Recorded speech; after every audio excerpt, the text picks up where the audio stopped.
আসসালামু আলাইকুম। উপরের এবং নিচের ভিডিওটার মাঝে তফাৎ কিন্তু মাত্র ৪৬ দিনের। উপরের ভিডিওটা সেপ্টেম্বর মাসের ২৯ তারিখে করা এবং নিচের ভিডিওটা তো আজকে ১৪ নভেম্বর করা।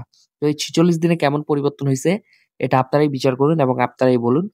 অনেক পরিবর্তন হইছে। আমি যদি বাস্তবতা নিজের চোখে যেহেতু দেখতে পাচ্ছি, সবসময় দেখি যদি বলি, অনেক পরিবর্তন হইছে যেটা বলার মতো না।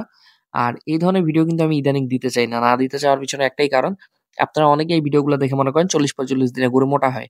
অথচ আমি কিন্তু এই গরু ৬ মাস পরও বিক্রি করব না। গরু ৪০-৪৫ দিনের পরিবর্তন ঠিকই হয়, বাট এই ৪০-৪৫ দিনের পরিবর্তনে গরু বিক্রি করলে কিন্তু তেমন লাভ হয় না।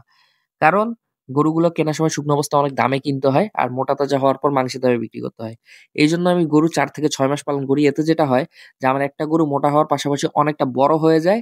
এর ফলে যেটা হয় যে আমি একটা গরু ৳৮০,০০০ দিয়ে কিনলে অনায়াসে আমি ৳১,৬০,০০০ বিক্রি করতে পারি। ৳১,০০,০০০ কিনলে ৳২,০০,০০০ বিক্রি করতে পারি। আমার দামটা কিন্তু ডবল হয়ে যায়। তো যাই হোক, অনেকে খাদ্য তালিকা নিয়ে জানতে চাবেন। তো আপনাদের সুবিধার্থে খাদ্য তালিকা আমি এই যে ভিডিওর শেষে দেখেন সুন্দর করে এখানে লিখে দিয়েছি।